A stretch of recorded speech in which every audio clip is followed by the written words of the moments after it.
อันน่ะน้องมึกให้ถามหน่อยตอนนี้น้องก็คิดจะได้ผัวอยู่บ่น้องคิดอยู่คิดจังได้ผัวเลยบ่เลยอายุน้องตอนนี้จักปีแล้วน้อง18ปีพอดีงามเลยทำนี่ ปีหน้าพอดี19เนาะเท่าว่า18 ปีนี่ยังใน ยังบ่ได้เฒ่าเลยเนาะนะครับคันจังได้เทียบทางอันนี้เฮาเข้าว่าเฒ่าว่า18 ปีเลยเพราะว่าอยู่เขตชนบทนี่เขาเจ้าว่าตัวเองเฒ่าแล้วเนาะ18 19นี่เขาว่าเฒ่าแล้วเด้ยังงงอยู่นำอยู่เขตชนบทพี่น้อง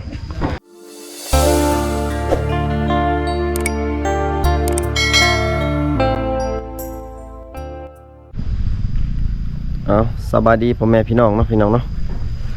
สบายดี FC ทุกท่านนะพี่น้องยินดีต้อนรับ FC เข้าสู่ช่องบ่าวผู้ไทยคือเก่านะพี่น้องเนาะมื้อนี้บ่าวผู้ไทยสิพา FC มาหา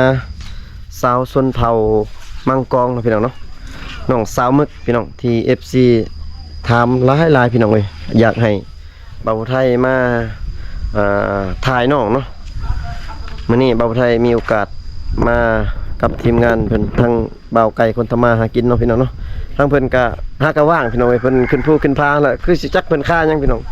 คือสิแม่นทั้งครอบครัวเพิ่นเนี่ยก็บ่ฮู้คือกันเนาะพี่น้องเนาะมื้อนี้เพิ่นก็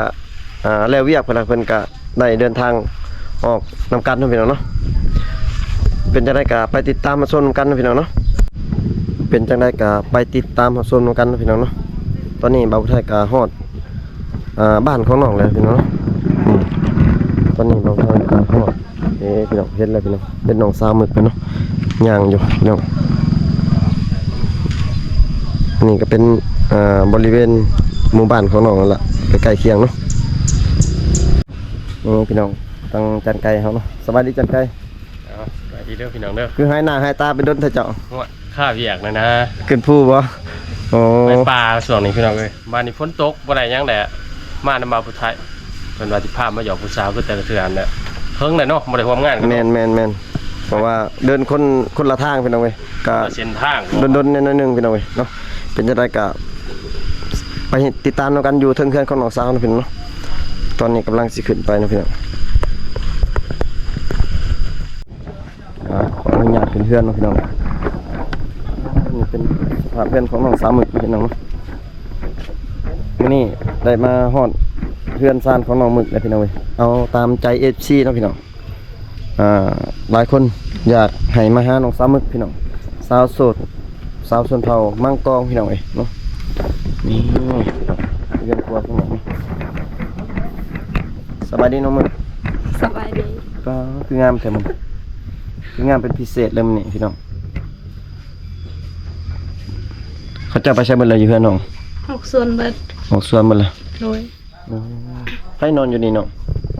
พ่อแม่พ่อกับแม่โดยพี่น้องพ่อกับแม่เพิ่นเนาะนอนอยู่นี่กินข้าวแล้วบ่เนาะกินแล้วเป็นจังได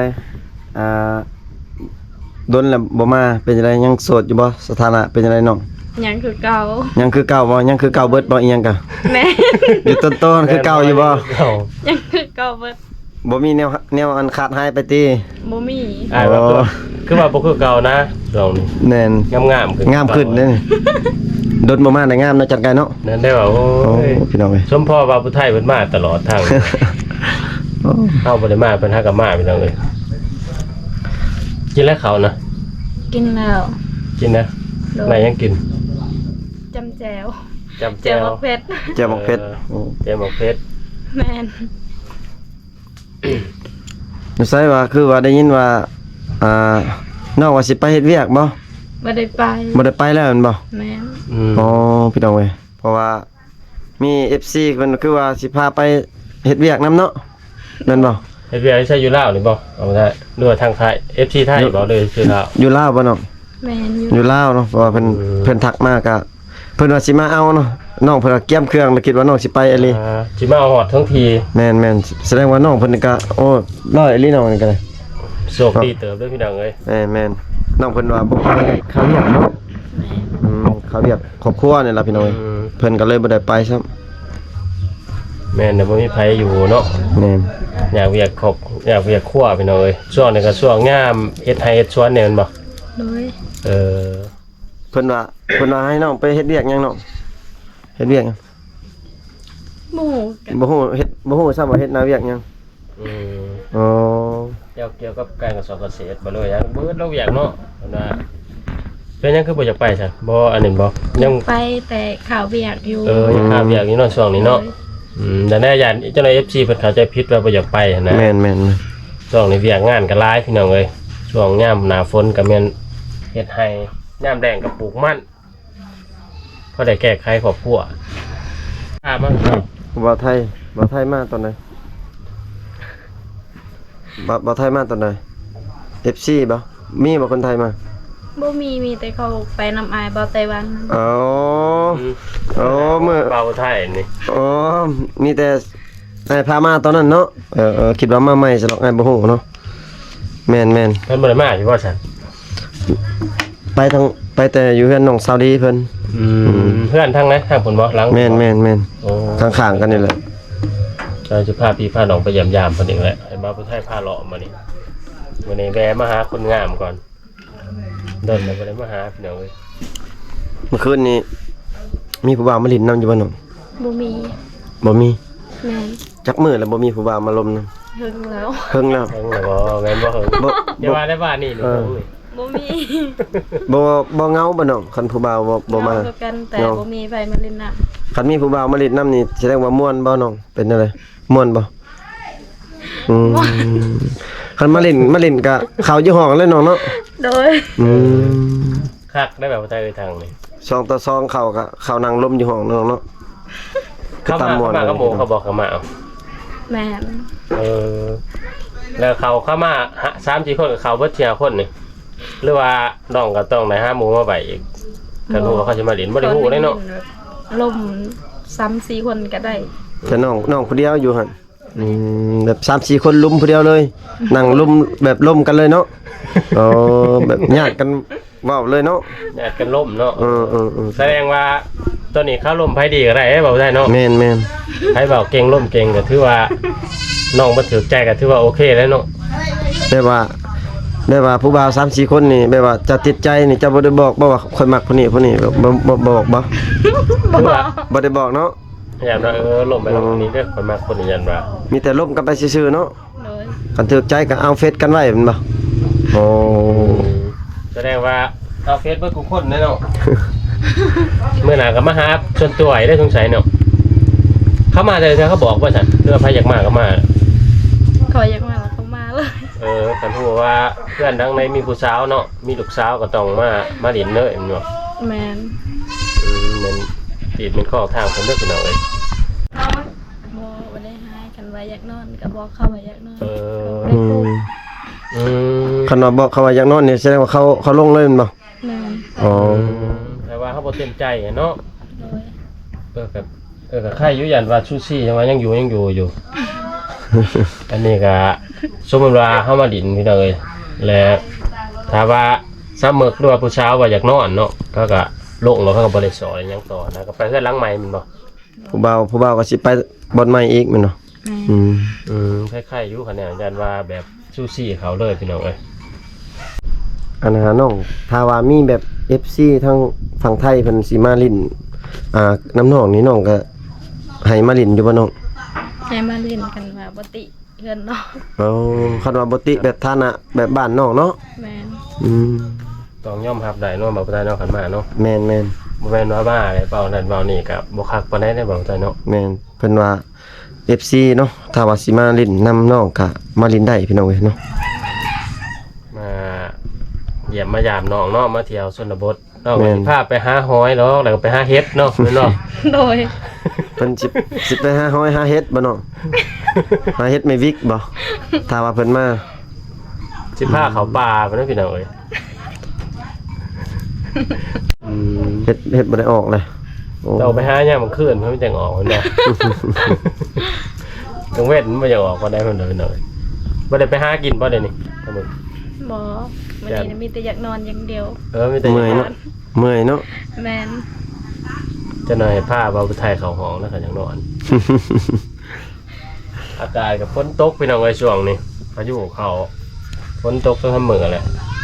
น้องเพิ่นก็ยังบ่ได้ไปทางไหนกุ้งแน่เนาะเพิ่นหลาย บ่ได้กู มีปลาบ่ไป ซ่ ไหน อน หอย อยู่หนองบ่ได้ซ่อนแคมห้วยได้ ไปหาสอนแถวหัวจะยังไง แม่ ในน้องในน้ำมันหลายบ่ ไล่นำแต่มัน น ซ่อนบ่ได้ ซ่อนบ่ได้อืม ปีงหลายได้หน่อยเนาะ น้องสาวมันคนหัวตลอดพี่น้อง มาเท่าไรเพิ่นก็ยังว่าโสดอยู่พี่น้องเอ้ยจักโสดแท้โสดบ่แท้ โสดแต่ดนแล้วเนาะ สดแต่เกิด โสดแต่เกิด แต่เกิดเลยบ่น้อง แม่ แต่น้องใหญ่เป็นสาวนี่น้องเคยมีผู้บ่าวจักเทื่อล่ะ บ่มี ฮะบ่มีแสดงว่ายังครองความสดความโสดอยู่เนาะเห็นบ่ความสดนี่จักเปอร์เซ็นต์น้อง ร้อย ยังบ่ได้ต้องยังบ่ สด ผ่าน นี่ร้อยเลย โดย โสดนี่โสดจักเปอร์เซ็นต์ คือเก่า โสดก็ร้อยคือเก่า เลย 300ผมจังเนาะ สดร้อยหนึ่งเบิดเนาะ แม่ สดกับสดนี่เป็น200พี่น้องเว้ย ร่วมกันเนาะ แม่นเป็น200พี่น้องแสดงว่าน้องนี่รักษาความสดได้ดีเลย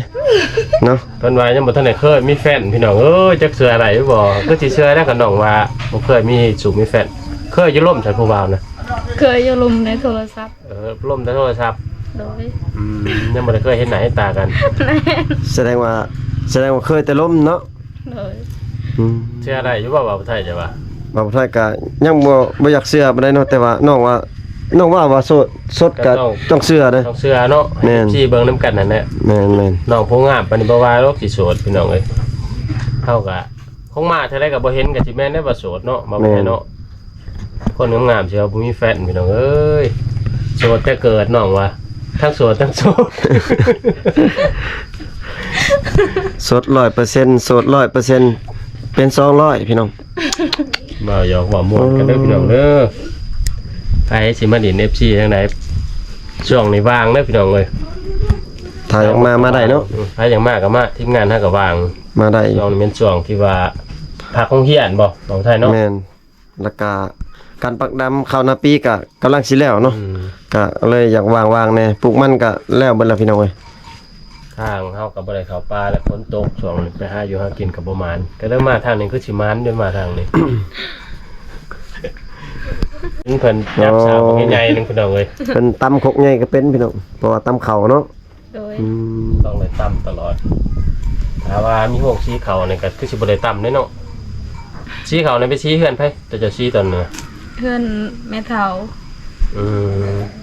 ต้องได้ไปชี้เนาะกันว่าอันนี้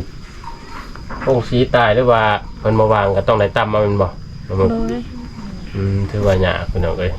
เพื่อจะได้กินข้าวกินน้ำตำต้องตื่นแต่เลิกๆพุ่นนี่เนาะ แม่ แต่เช้าๆเพิ่นเพื่อสิม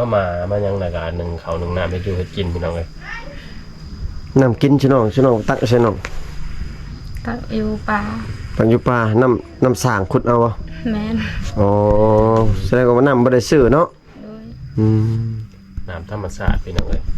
น้ำธรรมชาติ ไก่สวนวิกสวนหนึงได้กับบ่คักปานใดเนาะเอาไทยเนาะ แม่น ส่วนอย่างสวนวิกว่าเขาใส่ปุ๋ยใส่สารเคมีพี่น้อง ยันเพิ่นฉีดยาฉีดหยัง คันอยู่น้ำผู้น้ำพาน้ำหวยน้ำหยังกะก็สิโอเคอยู่น้ำธรรมชาติบ่มีบอลแตงดิ บ่มีมีบันเดียวจะแต่งฮู้บ่ บ่ฮู้ เออบ อลได้แบบ เออน้องฮู้เองเนาะบ่ได้มันต้องแต่งอีกเนาะเออพี่น้องเอ้ย ชาวชนบทพี่น้องเอ้ยบ่มีหมองแตงหมองแปลงงามก็งามธรรมชาติ ธรรมชาติ บ่ไม้นี่เนาะมีแต่ผมน่ะได้เนาะแม่นบ่ผมนั่นแป้งน้อยหนึง ผมแต่งนะผม เป็นชี้ท้องๆเนาะพี่เนาะปกติเป็นชี้ดำ อันน่ะน้องมึกให้ถามหน่อยตอนนี้น้องก็คิดจะได้ผัวอยู่บ่น้อง คิดอยู่ คิดจังได้ผัวเลยบ่ โดย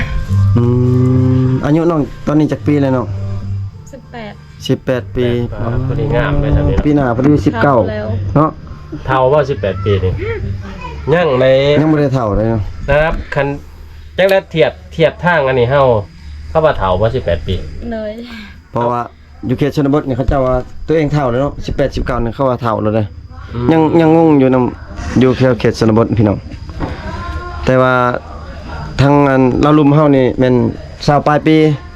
20ปีก็ยังว่ายังได้อยู่เนาะ เศร้าหาขึ้นนี่ก็ยังอันนี้ ยังนั่นอยู่ยังหนุ่มอยู่พี่น้อง ปกติฉันเข้าเพราะว่าจะจักปีฉันส่วนหลาย 14 ปีก็มี ประมาณ14 15นี่ เฮ็ด14 15ส่วนหลายเนาะคัน18ปีว่าเฒ่าเลยพี่น้องเอ้ย แต่สำหรับชุมเฮาหรือว่า FC นี่ว่าพอดีงามเด้เนาะพอดีเป็นชาวนะ แม่น ทีบ่ ๆน้องถ้าว่าไม่ว่าผู้บ่าวทางฝั่งไทยหรือว่าต่างประเทศเพิ่นอยากล่มนี่ได้อยู่บ่น้อง ได้ สมมุติว่าเขาอยากมาขอมาแต่งนี่ก็ได้บ่ ได้ โอ้แบบว่าเขาอยากเอาไปอยู่นำเขาก็ได้เนาะแบบไปอยู่พาไปอยู่ประเทศเขาก็ได้บ่น้องได้แต่ว่าขอให้มันถึกอันฮีดก่อนเนาะ โดย แต่งเป็นเมีย ตามข้อง แม่นๆต้องเสียค่าดองค่าหยังเรียบร้อยเนาะน้องเนาะ เมินมาเลยฮุบไปโลดจังแล้วถือพุทธเพิ่นถือใจนำไปนำเขาไอ้ต่อยว่าจ้ะ แม่นน้องคันน้องได้ผัวน้องสิเอาลูกจักคนน้อง 4 คน 4คนอ๋อน้องคือมักแต่เลข4เนาะเออเพิ่นว่าจะได้4คนพี่น้องเว้ยพอดี ได้หลายแต่บ่คุมเลี้ยง ยามบ่กุมเลี้ยงเนาะ เลี้ยงเนาะ ชายซองยิงซองพอดีเนาะน้องพี่น้อง เอาประมาณ4คนเนาะเตือนแต่จังว่ากันพี่น้องเอ้ยเพิ่นก็ยังเปิดใจคือเก่าเนาะน้องเมืองเนาะแม่นบ่ โดย เปิดใจโสดคือเก่าพี่น้องเปิดใจอยากได้ผัวเพิ่นน่ะพี่น้อง แต่ก่อนเปิดใจว่าโสดซื่อๆยังมีแฟนบ่บัดตอนนี้เปิดใจอยากได้ผัวได้เด้บัดนี้ เพราะว่าทางชนเผ่าเพิ่นว่าแถวนอกเฮาชนบทเท่านี้ว่าเฒ่าแล้วพี่น้องเอ้ยซ้ำนี่18 ปีบัดทางอื่นเนี่ยยังพอดีงามเด้บ่าวไทยเนาะ แม่น คัน เก่าล็อกแล้ว ล็อกแล้ว ๆเฟซเก่าน่ะล็อกแล้ว แม่น ลินเฟซใหม่เนาะ โดย แต่ว่าถ้า FC อยากได้มันทักมาทางทีมงานเฮาเนาะ เพราะว่าเฮาบ่สามารถแจกอยู่ในคลิปได้เนาะ นั่น เพราะว่ามันสิอันเปิดสาธารณะเกินไป สาธารณะเกินไปพี่น้องเอ้ย ก็ทักหา สิเป็นการบุญไหว้น้องกับแม่นเนาะ แม่น อันนี้ไปอย่างไรมีแต่ทักมาส่วนตัวแหละลองแซดลองร่มก็น้องเบิ่งซื้อได้แล้วสันเฟซน่ะตัวใหม่น่ะ ๆชื่อเนาะ นี่น้องตัวอ้วน ฮะ อีน้องหมึกโตอ้วน โดย ตัวลาวตัวไทย ตัวไทย ตัวไทยโอ้ อ้าวเขาก็บ่ได้เป็นเพื่อนด้วยกันได้บ่าวไทยเลย บ่ เป็นแต่เฟซเก่าบ่ได้ใช่ จบคลิปก็เริ่มเอาเลยพอดียัน FC เพิ่นทักเด้ นั่นได้บ่เบิ่ง กำลังได้บ่มีเฟซน้องให้ FC ยากเด้ อีน้องมึกตัวอ้วนเนาะภาษาไทยเนาะเบิ่งบัดแล้วเฮาสิขอเฟซน้ำน้องมาก่อนพี่น้องเพราะว่าเฮาเองก็ยังบ่ได้มาเยี่ยมมายามน้องได้บ่จัก 6-7 เดือนน่ะน้องเปลี่ยนเฟซแหละยังแต่บ่เปลี่ยนใจซื่อ ใจยังคือเก่าเนาะ ใจยังคือเก่า อ๋อ ใจยังคือเก่าส่วนว่าซองเฮาน่ะก็อยู่ใกล้ๆกันนั่นเนาะ ใจยังใหญ่คือเก่าจักเดินมาน้องมึกใจใหญ่ได้ใจน้อย ใจใหญ่ ใจใหญ่ เมื่อเขาสิขอเฟซน้องมาก่อนพี่น้องเอ้ยเพื่อบางที FC เพิ่นทักมาพอได้เอาให้นะจะไปเฟซน้องก็ทักจนตัวเด้อพี่น้องน้องมึกสาวมังกรแต่เฮาไปหล่อทายมาเพิ่นอารมณ์ดีสุดในบ่าวไทยเนาะ แม่นยิ้มแบบลม ยิ้มตลอดหัวตลอดเหมือน ยิ้มกับเฮาเก่งๆพี่น้อง ไผอยู่นำแล้วมีความสุขนะ FC ว่าโอ้สนใจน้องมึกคนที่แบบคุยเก่งแบบมักยิ้มตลอดว่าซั่น คือเก่งเว้าเก่งยังมาคือเก่าที่บ่ได้จำกัดอายุบ่ แม่น โอ้ อายุนี่บ่จำกัดเลยน้องเนาะ ร้อยปลายปีก็ได้เนาะ ได้ ถ้ามีผู้100 ปีเนาะ คันมีคนอยู่ฮอดพี่น้องเอ้ย พี่น้อง กันว่าฮอด100 ปีก็ได้ยันแต่บ่ฮอด อย่ามาฮอด100เนาะ แม่น คัน100 ปี100ปลายบ่แม่นคนได้บ่าวไทย คันฮอด100 ปีก็ยาขอแต่ว่าเฮ็ดเวียกเก่งเนาะน้องเนาะ โดย คันว่าฮอด100 ปีเนี่ยว่าเฮ็ดเวียกแบบขยันดุเดือดนี่โอเคแม่นบ่ แม่น ถ้าเฮ็ดเวียกนี่ต้องครบเลยเนาะ เฒ่านุ่มนี่เพิ่นก็ฮักเบิดพี่น้องเอ้ยเปิดใจเบิดขอแต่ลองเว้าลองร่มเบิ่งว่าเพิ่นล้วนๆเพิ่นทั้งงามทั้งใจดีพี่น้องเอ้ยเรื่องโสดนี่ก็สิ100%คือเพิ่นว่า แต่ความสดนี่เลยเพิ่นว่า100คือกันจะประมาณ80ไปจัก ประมาณ80-90ว่ะ ให้ประมาณ80นี่ซักทางทีมงานให้แต่ว่าบ่อยากเสียไปได้ประมาณ100นี่ยัน มีแต่ ยันบ่ฮอด100 ลองว่าลองร่มเบิ่งเนาะโสดเปิดใจบ่ได้จำกัดอายุพี่น้องเอ้ยช่วงนั้นคันมากก็ใช้ประมาณอายุเท่าใดคันว่าตามเจ้าคิดนะเท่าใดก็ได้บ่หรือว่า เท่าใดก็ได้ ขอแต่มักแต่หักกันเนาะ แม่ เก่าเลยพี่น้องเอ้ย ซ้ำได้ก็ได้เนาะอืม เป็นบริตีเลยเลือกเราว่าเถาว่านมเพราะว่าเพันนินฮักจริงบางแตงแมันบ่ฮะ แม่น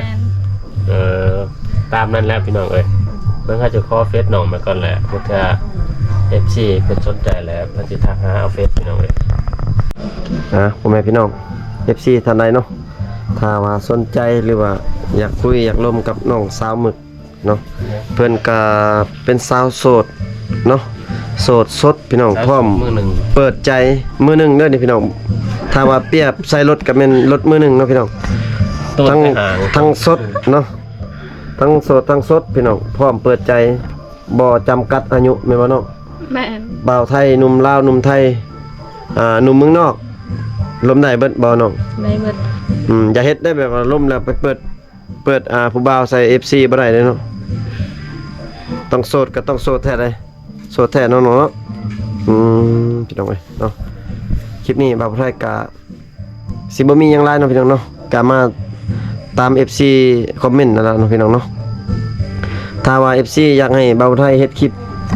แบบใดเนาะเกี่ยวกับน้องก็สามารถคอมเมนต์ไว้อยู่ในใต้คอมเมนต์นะพี่น้องแล้วก็จังสิมาเฮ็ดตาม FC บอกเนาะแล้วก็มื้อนี้บ่าวไทยก็มาหาน้องสาวหมึกเพิ่นจนได้เนาะพี่น้องเพราะว่ามี FC เพิ่นให้มาเนาะพี่น้องมื้อนี้บ่าวไทยก็เลยมาหาน้องเนาะบ่าวไทยก็สิได้ขอปิดคลิปไว้เพียงสำนี้ก่อนเนาะพี่น้องเนาะก็สิได้อำลาพระจากน้องเพิ่นไปก่อนเนาะพี่น้องเจอกันคลิปหน้าเด้อพ่อแม่พี่น้องเนาะบ๊ายบาย FC นี่น้อง บ๊ายบาย จุ๊บๆแน่ ตัวนี้ว่า